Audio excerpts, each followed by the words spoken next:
Hi class, this is Susan. Welcome to week 4. So I'm really excited to introduce our blogging project, and I want to explain a little bit about the project and also about why blogging is right now in this moment such an important content strategy tool. But let's start with the blog project. So some of you had digital publishing, and those of you who didn't, you might take it in the future. I hope you do. It's a really fun class. I think everybody, would probably tell you they really enjoyed it. And they created some really excellent blogs, right? So the blogs that were created for the digital publishing course, it was about identifying, something that you could really write about, like in a niche topic, like screen printing. That was a very wonderful blog that was done, and a backyard garden. That was another very great blogging project that a student completed recently. And it's about taking a topic and like really directing the content at a really specific audience, and then like really branding the whole blog around that concept and promoting it to that niche audience, and exploring ways to monetize it, right? So that is a different concept than what we're doing here with this blog. So this blog, we're really using it as a content tool for you to showcase your knowledge of social media, and then also showcase to a potential employer that you know how to format text, and adapt it for this kind of blog or online environment. And that's really important. And that also what search engine optimization is and the role that that plays within content marketing and social media. And the other purpose really for this blog project is for you to really share what you have learned, and what you're going to learn moving forward with your classmates. So it's a great way it's a great platform for you to showcase your social media knowledge.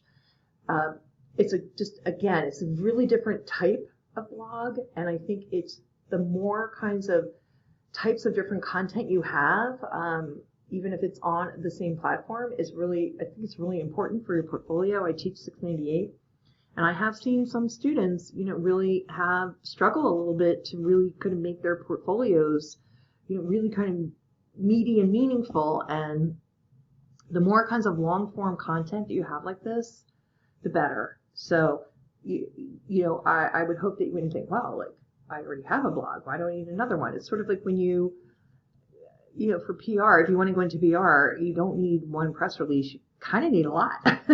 So the more samples and examples that you have of, first of all, that you can just write really well, and that you can format text, and that you can adapt it, right? And keywords and SEO and all that is really important. So the more that you have of that, the better. So for those of you who had digital publishing, you will be starting another blog, and you might have another one from a different class. That's fine. I really feel like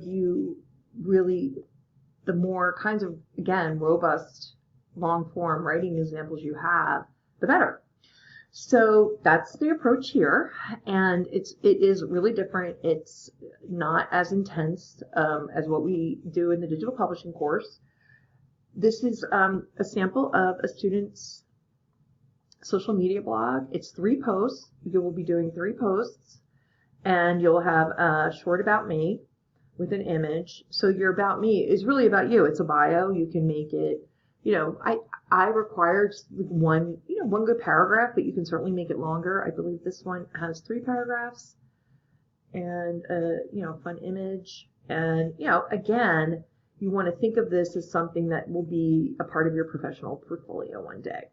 So you will have 3 posts, and the first one that you'll do this week, the good news is that it's really going to be, you're going to really use your summary, and you're not going to be writing it from scratch. You're going to take your summary, you're going to adapt it.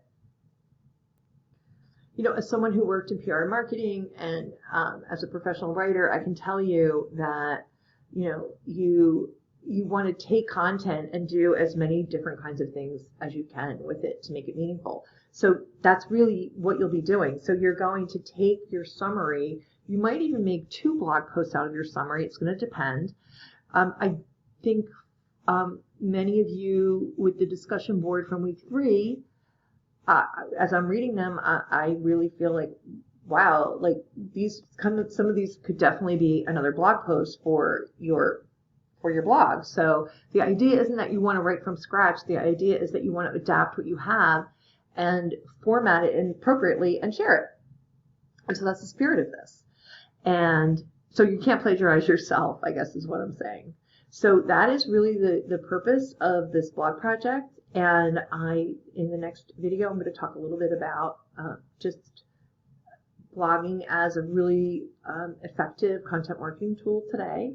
And then in the last video, I'm going to show you how to set up your WordPress blog site.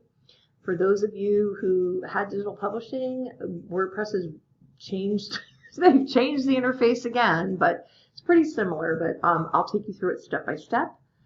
But I'm excited for you. I'm excited for you guys to, post these 3 posts to your blog so you can share what you have been learning, and you can also add another tab. Some students choose to do this. It's not required, but where you can put your whole social media audit, you can upload that or upload it as a PDF. And I had students in the past who've added social media resources. They just kind of wanted to make it more robust. But the requirements are you will have 3 blog posts that will be formatted and for search engine optimization and for optimal online reading, and you'll have just a brief professional bio on your About page. Okay, so stay tuned. I'll be back.